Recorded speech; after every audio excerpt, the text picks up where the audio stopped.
Geoverse Part 5 Prisoner of Love by GeodesicDragon Chapter 4 A Dash of Romance. As Twilight recounted the story of how her foals got their names, Rainbow Dash wasn't listening.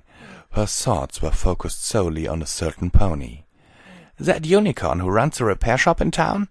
she'd asked. "Now there's a guy who knows how to fix things." The inflection at the end of that sentence had, thankfully for her at least, gone unnoticed by the rest of the group.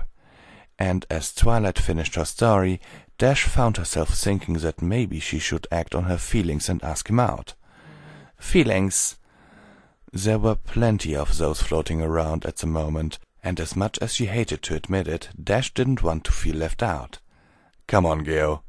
Dash was snapped out of her trance-like state and saw shining armor leading Geo from the library. "How long was I out?" she wondered. As the door closed behind the two of them, Twilight let out a sigh. "He's right," she said wistfully. "The universe is a bastard." "Twilight?" gasped a clearly shocked Rarity. "Sorry, Rarity," Twilight replied with a huff. "But it's true. We've barely had any time to ourselves since he got back.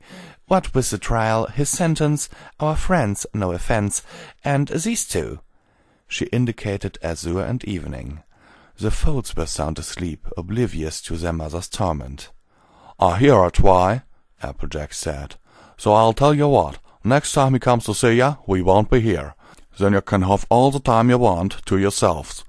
Rarity, Fluttershy, and Pinkie Pie nodded their agreement with Applejack's idea. Rainbow Dash, on the other hoof, seemed to be focusing on a particular spot on the wall. "Dash?" The Cyan Pegasus continued looking at the wall, as if she were trying to win a staring contest. "Dash!" Applejack shouted. "Huh? What?" "I was just saying to Twilight that we'd give her and Gil some space next time he's here. You all okay with that?" Sure," Dash replied. "No problem. I've got some pony to do, something to do."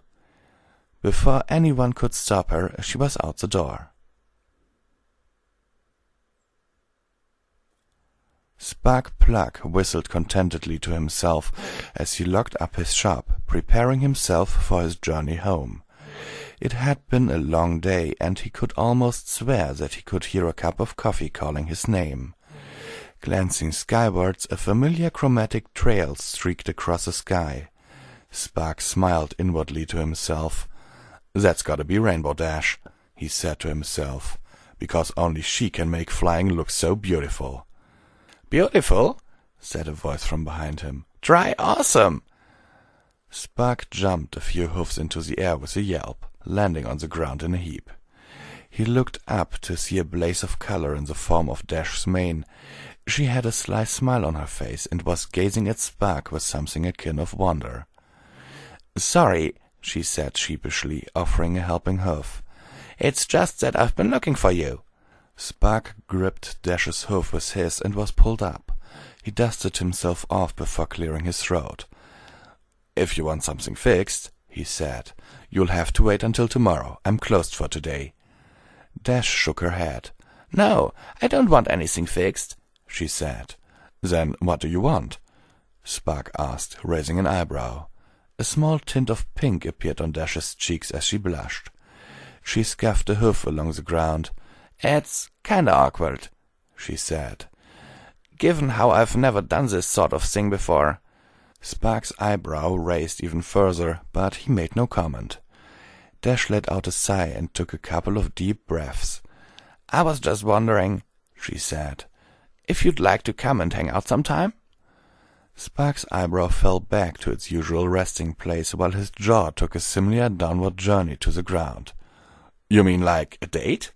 he asked. Dash smiled and nodded. Yeah, sure," he replied. "Sounds great." Dash suddenly seemed to perk up, her blush vanishing and her smile replaced with a huge grin. "Cool," she said. "So how does tomorrow sound?" "Tomorrow is great," Spark replied. "I'll see you at 7? "Sugar Cube Corner," Dash said. Don't be late." Spark nodded as Dash shot into the sky, her trademark rainbow streak trailing behind her. As soon as she was out of sight, Spark let out a cheer he didn't know he was suppressing. "I can't believe that just happened," he said, to no pony in particular. "Rainbow Dash just asked me out. Rainbow freaking Dash!" Spark walked down the street towards his home, an obvious spring in his step, and a huge smile plastered firmly on his face. The next day, Spark stood outside Sugar Cube Corner. The town clock read 6:59 p.m., and the smells emanating from the confectionery establishment caused his mouth to water and his stomach to rumble. As the clock struck 7, Rainbow Dash landed on the ground in front of him. She had clearly made an attempt to tidy her mane, but her efforts had been wasted from the high-speed flying she had been doing. The result was a windswept style that would have Rarity in a fit, should she see it. "You're here, then," Dash said as she folded her wings neatly by her sides. 7 o'clock, just as we agreed," Spark said with a smile. He opened the door to the bakery and gestured Dash inside. "Mares first," he said politely. Dash simply grinned before propelling him through the door with a quick flap of her wings. "I'm not really into that sappy stuff," she said with a way of explanation. "That's more for the likes of Geo and Twilight." Spark nodded and the two went up to the counter. "Hello, dearies," Mrs. Cake said. "What can I get you?" "Oh, hi, Mrs. Cake," Dash said, looking puzzled. "Where's Pinky?" "She's with that cold friend of hers," Mrs. Cake replied.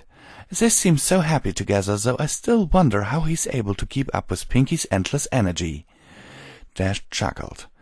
"Can I get a strawberry cupcake and a hot chocolate?" she asked, before turning to Spark. "And what about you?" "I'll have what she's having," he replied. "Take a seat and I'll bring them over." The two made their way over to a seat in the corner. Soon enough Mrs. Cake arrived with her order, and Spark reached into his bit pouch only to be stopped by a cyan hoof. "I already told you," she said sternly, "that I don't do the sappy stuff, and the stallion paying is sappy. I can pay for both of us."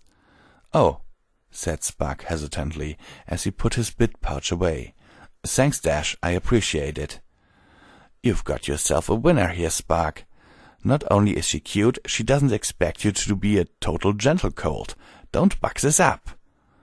Spark ignored that part of his mind, focusing instead on the man in front of him. She bit into her cupcake, smearing a bit of frosting across her top lip.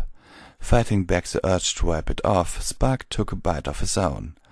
"So, Rainbow Dash," he began. "Just Dash is fine," she interrupted. "As long as I get to call you Spark in return." "Of course, Dash," he replied. "Now, as I was going to say, what made you ask me out like this?" The pink returned to Dash's cheeks. "She's even cuter when she's embarrassed." "Well, I've noticed you around town," she said, "and you seemed kinda cool, so I thought, why not?" "I guess fixing things does make me cool," he said, "but I'm nowhere near as cool as you." Dash waved a hoof dismissively. "Shut up," she said, suppressing a giggle. "I mean it," Spark said. "You're the best flyer in Equestria, you're one of the elements of harmony, and you've saved our flanks on so many occasions. I may be cool, but I'll never top you." Dash let out the giggle she was holding as her blush faded. "Thanks," she said. "It feels nice to hear a stallion give me a genuine compliment. Usually when guys say stuff like that, they're only after one thing, if you catch my drift." Spark's cheeks turned red and his ears flattened. "I can guess," he said with an awkward chuckle. "Anyway," Dash said suddenly, "we're getting close to the sappy stuff again, so let's change the subject." "Sure," Spark replied. "What subject did you have in mind?" "Well," Dash said, "you know a lot about me. Then again, who doesn't? So I want to know about you." Spark sighed. "There's not much to tell," he said. "I grew up in Ponyville with my parents. It was them who opened the store. My dad did all the fixing while my mother handled the finances, since she was an accountant. I got my cutie mark after I saw my father give up on fixing something. I had a look at it, and out of curiosity stuck a spark plug in it. Lo and behold, the item worked, and I wasn't a blank flank anymore. He chuckled. How ironic that the very item I was named after would help me get my cutie mark. I got my cutie mark after pulling off a Dash began. Sonic Rainboom, Spark interrupted. I heard. I also heard that same Rainboom helped your friends to get their respective cutie marks as well. Dash grinned. Now that, Spark said, is cool. Yeah, Dash replied. It is. I thought it was a stallion who had to walk the mare home, Spark inquired, instead of the other way around. Well, I live in Cloudsdale, Dash replied, and the last time I checked, you weren't a Pegasus. Okay, I get it, Spark replied. The two of them stood on the doorstep of Spark's home in silence, Luna's moon casting its light across the deserted streets. Thank you for tonight, Spark, Dash said. It was fun. We should definitely do this again. Spark looked at the sky. A wonderful evening and a totally cool mare, he said. Though I can't help but think that something is missing. Something that would make this night Spark's words were cut off as Dash's lips met his, sending a wave of shock coursing throughout his body. He leaned back into the kiss, prompting a moan from the cyan Pegasus. After what seemed like an eternity, the two of them separated. Is it a perfect night now? Dash asked. Totally, Spark replied. Dash ruffled her feathers and grinned. Good, she said as she took off and hovered above the ground. Because there'll be more nights like this. Spark returned her grin. Good night, Dash, he said. Good night, Spark, she replied as she flew off in the direction of Cloudsdale, leaving a smitten unicorn in her wake.